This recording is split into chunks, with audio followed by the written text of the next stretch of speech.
On vous souhaite la bienvenue à ericlatour.com. Dans quelques instants, on vous parle d'une communauté Facebook d'adeptes de vélo.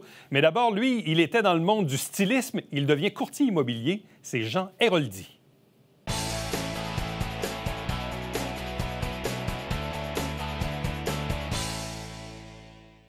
Un nouveau venu fait son entrée dans le domaine de l'immobilier dans la région de Saint-Jean-sur-Richelieu. Quand j'ai vu cette image, ça m'a créé une certaine surprise et ça a émané en moi, évidemment, plusieurs questions qu'on va poser à nos deux invités. D'abord, Caroline Arbeck, qui est bien connue, évidemment, dans le domaine de l'immobilier à Saint-Jean. Bonjour. Salut. Accompagnée de sa recrue, qui est Jean Héroldi, connu comme animateur, conférencier, styliste, designer. Bonjour et bienvenue. Ça va bien? Bien, très, très bien. Et vous-même? Ça va très bien. Ça peut pas aller mieux. Bon, là, il faut comprendre... Qu'est-ce qui fait que Jean Héroldi débarque dans l'immobilier et pourquoi dans la région de Saint-Jean, accompagné de Caroline Arbeck? Pourquoi? C'est une histoire qui est pas mal plus longue que ça parce qu'en fait, moi, j'ai étudié en immobilier avant la COVID. Ah oui? Ça faisait des années que je voulais faire ça, mais mes enfants étaient trop jeunes. La mode, bon, c'est pas que j'aime plus la mode, mais je trouve que la mode n'est plus à la mode non plus. C'est moins intéressant. Les gens portent ce qu'ils veulent maintenant. Et après tant d'années, à un moment donné, on dirait que j'ai fait le tour aussi. Et l'immobilier m'a toujours intéressé, moi, de visiter des maisons, de voir des quartiers, tout ça. J'adore ça. Donc, j'ai décidé de retourner à l'école, sur les bancs d'école. Mais quand la COVID est arrivée, j'ai reparti une compagnie qui s'appelait Héroldi Couture, où là, j'ai fait des masques, des vêtements et tout ça. Ça aussi, ça a refait son temps. Puis j'étais déjà écœuré avant de la commencer à compagnie. Fait que je veux pas dire que j'étais... C'était le temps que je fasse autre chose. Et je suis allé passer mon examen en immobilier. Et ben c'est ça que j'ai fait. Donc, tu es nouvellement diplômé, là? Ben ça fait quand même... Ça fait un an. Ça fait un an. Récemment, pour le commercial qu'on a fait ensemble. Ouais. Parce qu'en fait, on s'est rencontrés, nous, en 2018. 18. Caroline, explique-nous un peu comment vous vous êtes rencontrés. C'est quoi le lien? En fait, à chaque année, les courtiers immobiliers, plusieurs bannières là, de Saint-Jean-sur-Richelieu, on fait un party de l'immobilier. Fait qu'on fait un gros party. Puis cette année-là, en 2018, c'est nous, Royal Lepage Excellence, qui faisait ce party-là. Et on avait fait une soirée avec un invité spécial qui était Jean Héroldi, qui faisait... les douanes du style. Les douanes du style. Fait qu'il fallait rentrer en tapis rouge, passer dans l'espèce de porte, puis lui, moi, j'avais il commentait. Moi, j'avais ce que tu as quand tu passes aux douanes, si ça sonne ou si ça sonne Oh, pas. oui, Donc, je commentais les tenues. Donc, si ça sonnait, c'était pas pour une contravention de style. Cette fois-ci, c'était plutôt pour dire, votre robe, vous fait bien. C'était un party de Noël. J'étais pas là pour défaire le mood.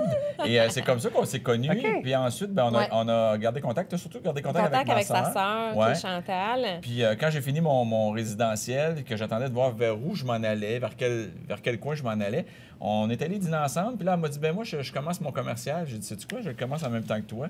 Donc, j'ai passé... On a commencé nos cours en même temps. Passé mon été à Saint-Jean, finalement. Oui, c'est ça, on a suivi Fait que nos vous vous êtes cours rencontrés ensemble. dans un party que tu as animé. Oui. Il y a eu un fit, j'imagine. Ben oui, on a eu du fun à l'entrée avec oui. les gens, les clients. Puis quand il a eu sa licence de courtier résidentiel, il m'a texté, il m'a dit, Caro, j'ai ma licence résidentielle maintenant. Je fais, on dîne ensemble. Il y a certainement une façon qu'on pourrait faire une collaboration ensemble ou faire quelque chose. Qu'est-ce que tu en penses? Qu'on est allé dîner. Puis quand on finit l'école, on apprend des choses. Il nous manque beaucoup de choses. Caroline, elle connaît tellement bien ses affaires, ses dossiers. C'est quelqu'un qui performe bien aussi.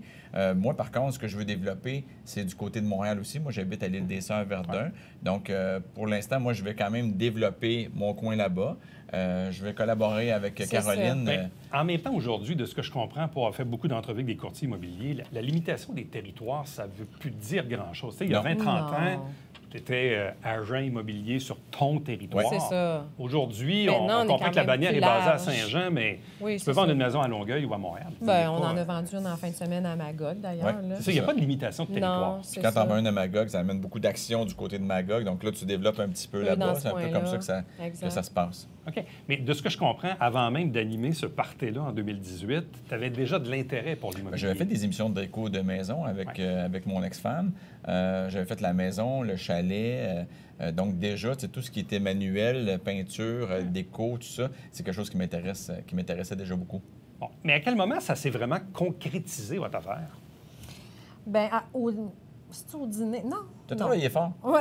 Ah oui, il a fallu Au départ, parce que moi, je pensais plutôt... J'avais une autre vision. Il voulait aller avec une bannière à Montréal. Puis là, il disait, ben tu sais, je suis à Montréal, je pourrais être avec une bannière à Montréal. Puis là, je disais, ben ça n'a pas rapport, tu peux être avec n'importe quelle bannière. Puis moi, ce que je voulais aller chercher, c'est le plus grand réseau parce que Jean, il connaît plein de monde, il est dans les réseaux sociaux, ces réseaux, il y a beaucoup de monde. Donc, je me disais, avec lui, je vais avoir un plus grand réseau. Puis moi, ce que je lui apportais, je lui disais, moi, je t'apporte de l'expérience. Parce que je suis entrepreneur général, je suis courtier immobilier. Donc, l'immobilier de A à Z, c'est quelque chose que je connais beaucoup. Tu sais, ce qu'on aimerait un jour, c'est peut-être développer justement d'autres marchés ensemble parce que, tu sais, bon, c'est sûr que, tu sais, mon visage, il n'est pas connu... Juste métropolitain. Donc, on peut se promener un petit peu plus. Puis je pense qu'on a, à nous deux, on a une force supérieure pour aller chercher ces gens-là. On le voit aussi beaucoup aujourd'hui. Il y a beaucoup de courtiers immobiliers qui se mettent ensemble. Toutes sortes de raisons. C'est sonné des fois que partager la garde, parce que c'est un job 7 jours sur 7. Tout à fait. De temps en temps, vous avez le droit aussi de partir en vacances. Oui, c'est ça. Ou d'être un peu tranquille l'autre le dimanche. peut se relayer les week-ends, la semaine. Ça devient utile. Là. Exactement. Bon, là, mais en même temps, l'automne dernier, tu as eu une tentative politique municipale qui n'a pas fonctionné. Mais est-ce que ça t'a mis un peu dans une position où tu disais, j'attends de voir ce qui va se passer au municipal avant de prendre une décision? Pas du tout, parce que moi, j'étais conseiller d'arrondissement. Donc, conseiller d'arrondissement, c'est pas un job à temps plein. Ah, loin de là. Tu vis pas de ça. J'aurais pas nourri mes enfants pendant l'année avec ça. J'ai 2 ados. Mais non, c'était vraiment juste à côté. Mais en même temps, ça me faisait rencontrer les gens et ça, j'aimais ça. Et d'ailleurs, aujourd'hui, en immobilier, j'apprécie mon bout de politique où je suis allé cogner aux portes puis je suis allé rencontrer des gens. Parce que quand je me suis présenté en politique, c'était la partie qui me faisait vraiment peur, c'était d'aller cogner. Puis finalement, c'est la partie que j'ai aimé le plus, de jaser avec les gens, de rencontrer, de voir les problèmes. Donc, je me suis dit, s'il y a tant de personnes qui ont voté pour moi, bien, à quelque part, ces gens-là, peut-être que j'ai une chance de vendre leur maison un jour. OK. Là, en date d'aujourd'hui, es-tu titulaire d'une maison à vendre? Non, pas encore. OK. Non, on a commencé... C'est en recrutement? Bien, je suis en recrutement, mais aussi, là, je travaille avec, tu sais, Caroline a des inscriptions. Là, pour commencer, parce qu'il faut commencer quelque part, je m'occupe de ces acheteurs. C'est ça. Donc, quand elle a des acheteurs... je les refile. Oui, c'est ça. Et moi, je les appelle, puis j'apprends énormément. Mais tu sais, je pense que je vais avoir besoin comme peut-être un 6 mois juste de... Oui, mais en même temps, ce que je comprends de ce temps-ci, de par la rareté des maisons à vendre, votre collègue Alexandre Desrochers était ici la semaine passée où il nous disait qu'il y avait 130 maisons à vendre à Saint-Jean. Je parle pas de Montréal, je parle de Saint-Jean. Alors que le point d'équilibre est normalement d'à peu près 700. C'est ça, exactement. Donc, ce qu'Alexandre nous disait, c'est que pour un courtier immobilier, le nerf de la guerre, c'est d'aller chercher des inscriptions à soi. Là. Exactement. Bien, tu sais, les inscriptions, je pense que quand l'immobilier va pas bien, ça prend des inscriptions. Puis quand ça va bien, ça prend des inscriptions également. Exactement. Donc, c'est toujours le nerf de la guerre. C'est d'aller chercher du marketing plus grand, de développer le réseau, c'est plus difficile, c'est certain. Moi, j'ai quand même certaines inscriptions. Jean s'occupe des moi, j'en ai qui s'en viennent là, du côté de Verdun aussi. Okay. Mais tu sais, ça se fait pas. Mais il faut dire aussi là, que les vacances ont recommencé. La COVID était déjà réinstallée. Mes cartons ne sont pas imprimés encore. Ces cartons, oui, c'est ça. On a eu ces cartes d'affaires la semaine passée. Fait qu'on pouvait pas, c'est ça, on pouvait pas le partir. Mais en même temps, ces temps-ci, de par la nature du marché, quand on s'occupe d'un acheteur, ça veut dire l'aider dans beaucoup de visites et beaucoup de transactions et beaucoup d'offres jusqu'à temps qu'il y en ait une qui fonctionne. Oui, exactement. Tout à fait. Donc, pour se faire les dents, c'est probablement la bonne affaire. Je pense que oui, parce que c'est quand même beaucoup de travail de suivre, de faire des visites, 4-5 visites, puis là, il y a un qui est un petit peu trop pressé, il appelle un autre agent. Il y a beaucoup de gens qui s'en vont avec plusieurs agents. À ne pas faire. Prenez-en juste un, ça meilleur service. Mais c'est du travail. Oui, mais j'adore ça. Puis que le système aussi, le système informatique, la façon de faire, la documentation, faire des signatures électroniques, plein d'affaires. Parce que c'est quand même, de le faire. Oui, puis c'est quand même dangereux dans le sens que de se tromper, puis si tu gères la vente d'une maison, l'achat d'une maison, c'est pas une petite affaire. C'est probablement l'investissement qu'on fait le plus gros dans une vie. Donc, il faut que ça soit bien fait, puis avec son équipe, avec ses adjointes et tout ça, moi, je me sens comme plus relax un peu. Là, dans le fond, tu es un peu comme une marraine. Je suis la marraine, je suis sa mentor. Je suis la mentor à Jean. Exactement. Mais là, j'en reviens au party en 2018. Là. Oui. Y avait-tu des courtiers qui étaient mieux habillés que d'autres? Ah, ben oui. Ben oui. C'est sûr que chez Royal Lepage Excellence, tout le monde était bien habillé. Je me rappelle pas lesquels, il y a des souliers spéciaux, ça, je me rappelle. On n'aimera pas de nom. Oui, oui, Parce que je me rappelle pas c'est qui. Ouais, Mais non, mais ça, c'était vraiment pour rire. Puis quand je voyais que les gens étaient capables d'en prendre un peu plus, je les agaçais. Mais ce qui était drôle, parce que c'était comme vraiment une porte de la douane que tu passes en dessous. Puis quand ça sonnait pas, contrairement à mes contraventions de style, les gens disaient « Ah, phew, je suis correct. » Mais c'était le contraire, cette soirée-là. Si je sonnais pas, c'est parce que tu étais juste ordinaire. Il y avait de quoi qu'ils n'aimaient pas. Est-ce que tu vois ça comme une transition de carrière? Parce que tu as fait beaucoup de radio, de télévision, de conférences, beaucoup associé au monde du style, des vêtements, du design, oui, des émissions sur la déco, mais est-ce que tu vois ça un peu comme une transition de carrière? Bien, moi, je trouve que c'est très près. La mode, puis tout ce qui est mode et maison, je trouve qu'il y a vraiment comme un lien entre les deux. T'sais, les gens sont pas surpris que t'aimes un, que t'aimes l'autre en même temps. Je pense que oui, cette transition-là, je pense que... Ça se fait naturellement. Oui, mais moi, il y a tellement d'affaires que j'aurais voulu faire dans la vie. J'aurais pu être détective. Il n'y a aucun lien avec la mode, mais il y a d'autres affaires. Puis je trouve que dans la vie, c'est pas vrai qu'on est obligé de faire la même affaire du début de carrière jusqu'à la fin. C'est le fun de changer. Moi, j'ai changé quelques fois quand même parce que je suis tombé designer, puis ça, je suis devenu styliste. Après ça, animateur de radio, chroniqueur, animateur de télé. J'ai connu plein d'affaires, puis ça me garde une passion. Puis moi, quand je me lève le matin, j'aime ça aller travailler. Fait que ça, je pense qu'il faut que tu le gardes. Puis du côté de la mode, ça devenait peut-être un peu plus compliqué avec les fabrications qui sont faites à l'extérieur, les quantités minimum, toute la mondialisation, c'est-à-dire les gros magasins qui arrivent au Québec, c'est difficile de s'en sortir. Et je suis un gars qui est quand même près des gens, donc qui veut travailler avec les gens. Puis ce côté-là, je le retrouve beaucoup en immobilier parce que je les rencontre, les gens. Là. Puis c'est le fun. De les conseiller dans leur achat, dans ce qu'ils veulent, dans leur goût, dans leur passion, dans leurs intérêts. Si on n'évalue pas des vêtements, on peut évaluer une propriété. Des besoins. En fait, c'est beaucoup d'être à l'écoute des gens, je pense, qui est important. D'être à l'écoute de leurs besoins.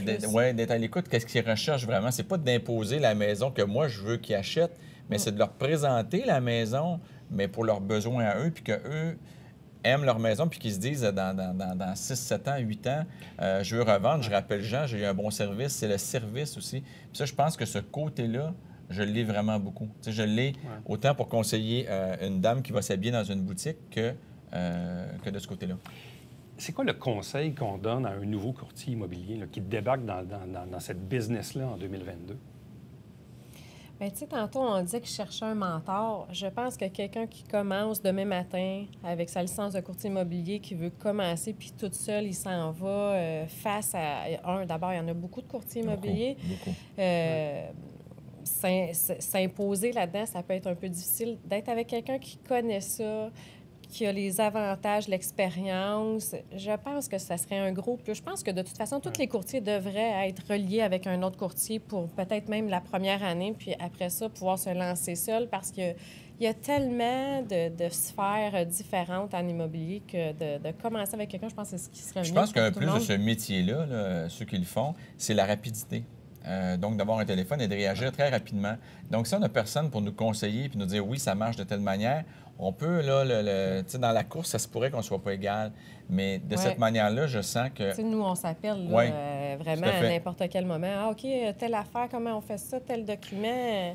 C'est rapide. C'est quoi la réaction dans ton cercle de connaissances ou d'amis, là, parce que la nouvelle commence à se propager? Ils disent « Ah, Jean, t'es dans l'immobilier, comment ça? » Qu'est-ce que tu leur dis? Bien, pour mes amis, c'est pas une surprise. Okay. C'est plus une surprise quand on va voir un client, puis qu'on va évaluer une maison, puis que j'arrive, puis là, ils me font comme « Ah, c'est comme le vrai, là? C'est-tu comme là, le... » en plus, il y a un masque, hein? Fait qu'ils font « Est-ce que c'est vraiment le vrai Jean Héroldi? » Puis là, il fait « Ben oui. » Puis les gens remarquent, mais moi, ça me fait rire parce que moi, j'aime ça, ça rend la conversation plus facile. Oui, c'est vrai, c'est plus simple. Moi aussi, quand les madames, là, je les dis, bon, bien, monsieur Jean Héroldi va vous rappeler tantôt. Tu pourrais me donner des conseils en même temps. Est-ce que c'est vraiment le Jean Héroldi? Ben oui, madame, il va vous rappeler. Ils sont assez contents. La madame, elle dit, il faut que je refasse ma teinture avant qu'elle arrive. Bonne chance dans ce nouveau défi. Bienvenue dans la région élargie de Saint-Jean-sur-Richelieu, même si... dans le bout de Vaudreuil, de Verdun. Oui, mais c'est pas loin, hein? Mais c'est pas tant loin. Non, c'est pas loin. Non, puis il fait mes acheteurs ici aussi. C'est sûr. Puis on travaille fort, puis j'aime ça travailler, fait que c'est... Le nouveau team de l'immobilier. Oui, exactement. Merci. Salutations. Merci. Restez avec nous, on va revenir après ceci.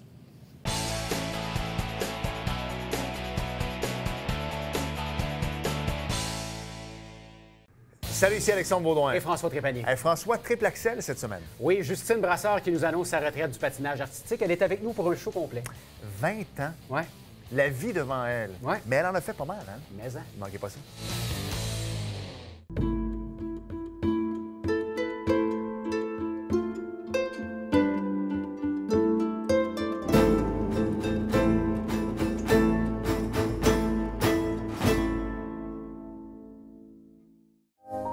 Mesdames et messieurs, bonjour et bienvenue à La Justice entre nous. Mon nom est Serge Hébert.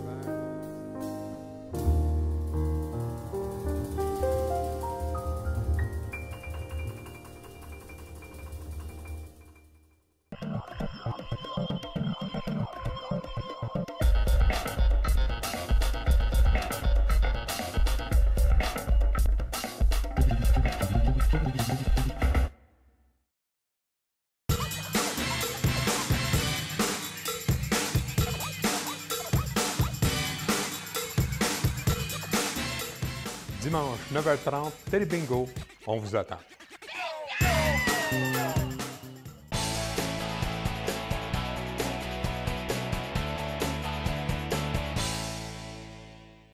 Vous savez, les médias sociaux sont souvent l'objet de toutes sortes de discussions. Oui, parfois, il y a du mauvais sur les médias sociaux, mais les médias sociaux, ça peut être drôlement rassembleur, ça crée des communautés, c'est drôlement pratique.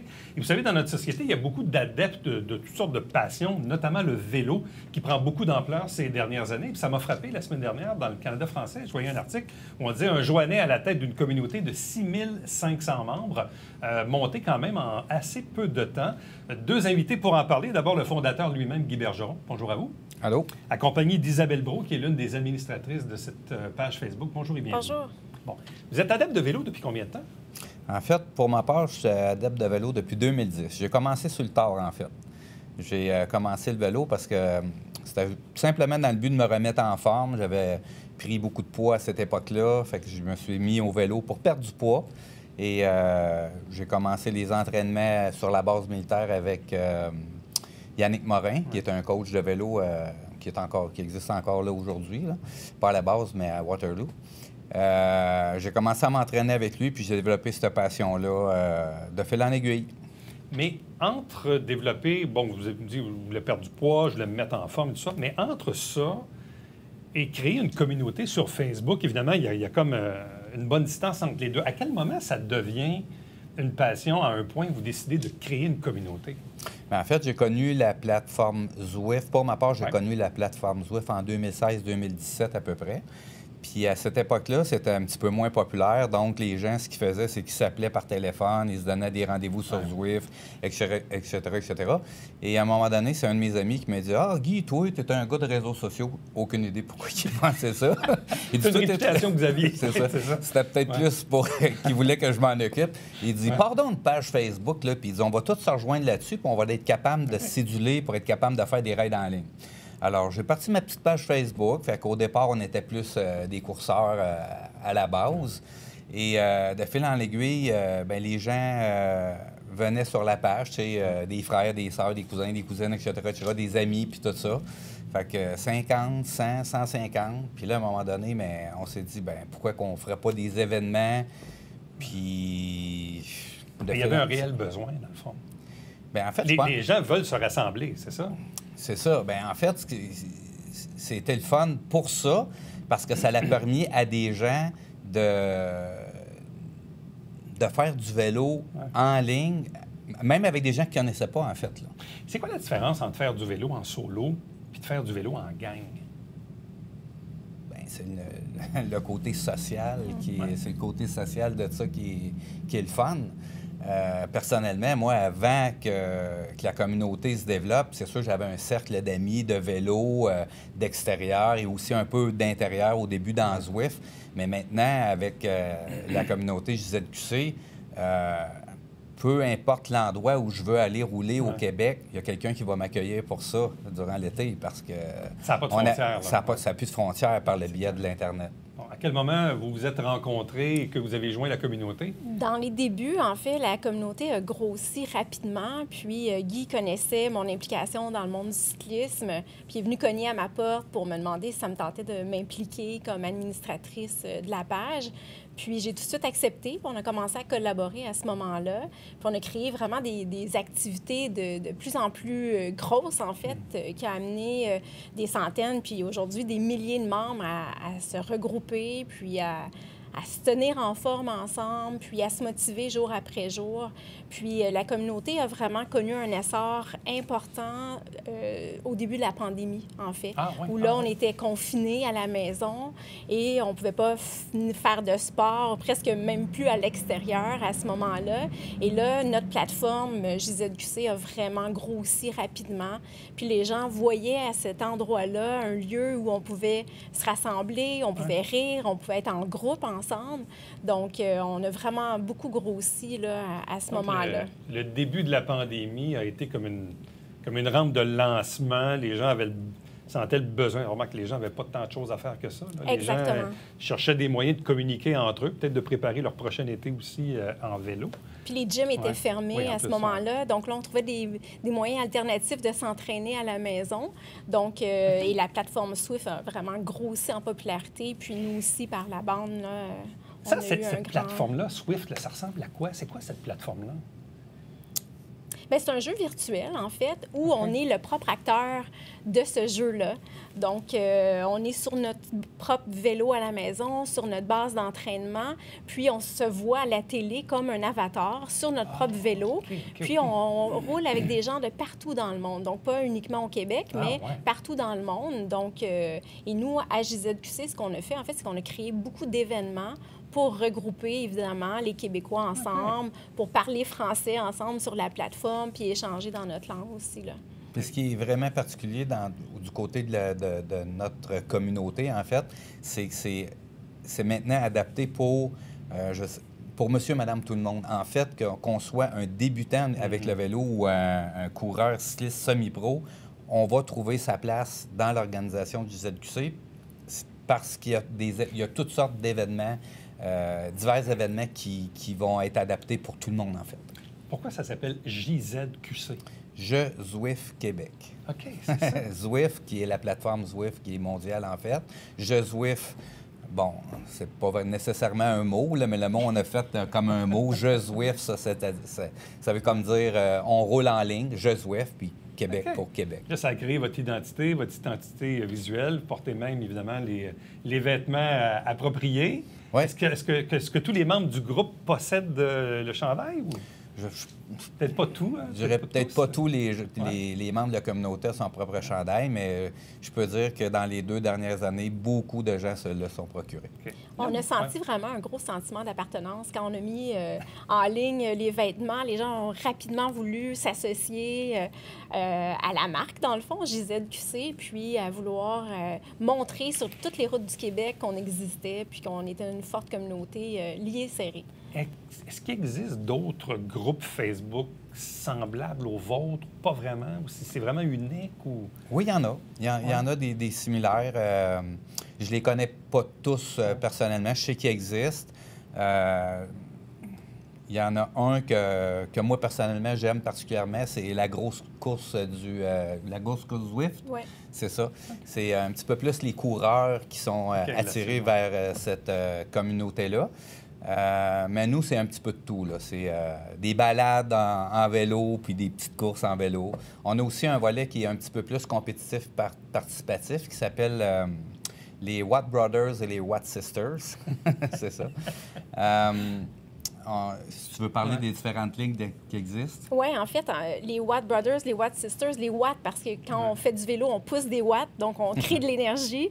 Puis, c'est des regroupements, en fait, pour les femmes puis pour les hommes qui font des courses dans le circuit de courses offert par la plateforme Zwift, là. Donc, chaque semaine, les gens se regroupent pour faire des courses spécifiques. Et là, avec une base de 6500 membres, c'est quoi le futur de ce groupe-là? Qu'est-ce que vous voulez faire avec ça? On a plusieurs idées. En fait, actuellement, ce qu'on a fait un peu par le passé, c'est qu'on a fait des regroupements en réel aussi l'été. Donc, pour le futur, on souhaite en faire encore plus. Donc, de faire des regroupements dans la région de Montréal, mais aussi dans la région de Québec, en Outaouais. Donc, on voudrait aller même sur la Côte-Nord, donc de regrouper les gens de partout au Québec. Donc, on veut que la communauté puisse se regrouper aussi, pas uniquement dans le monde virtuel, mais dans le monde réel.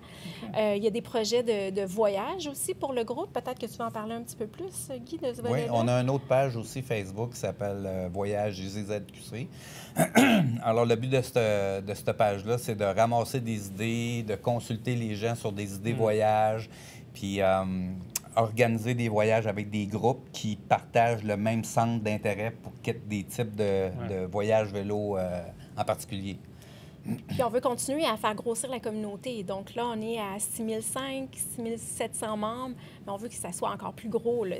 On vise 10 000, 20 000 membres. On veut vraiment que la communauté se rejoigne sur notre plateforme. Mais en même temps aussi, ça vous permet de faire vivre votre passion 12 mois par année. Parce que, bon, souvent, on associe le vélo, disons, à 2-3 saisons par année.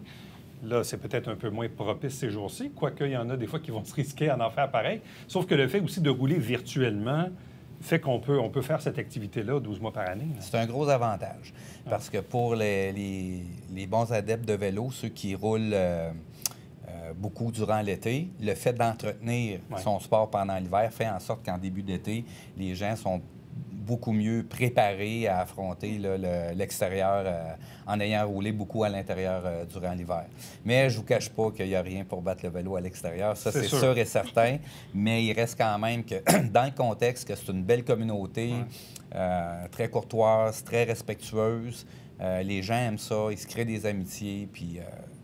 Qu'est-ce qu'on va faire avec ça? C'est ça. C'est de créer une belle communauté où les gens seront heureux de pratiquer leur sport en bonne compagnie. Donc, si vous êtes passionné par le vélo, beau temps, mauvais temps, 12 mois par année, sachez qu'il existe cette communauté, cette page Facebook où on peut rouler virtuellement ou avec des activités, évidemment, pour le faire en vrai, en plein air. À vous deux, merci beaucoup. Puis bonne chance pour vos projets futurs.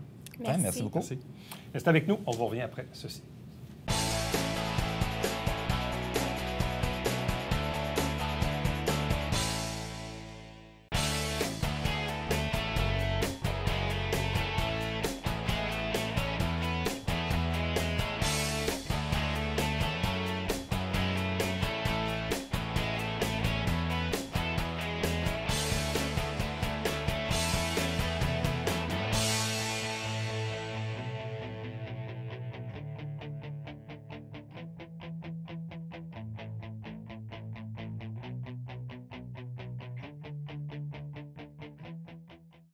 C'est le temps de commencer à penser de payer vos taxes municipales à Saint-Jean-sur-Richelieu. On est toujours dans une formule à 4 versements dont le premier va se faire. Il est attendu pour le 17 février 2022.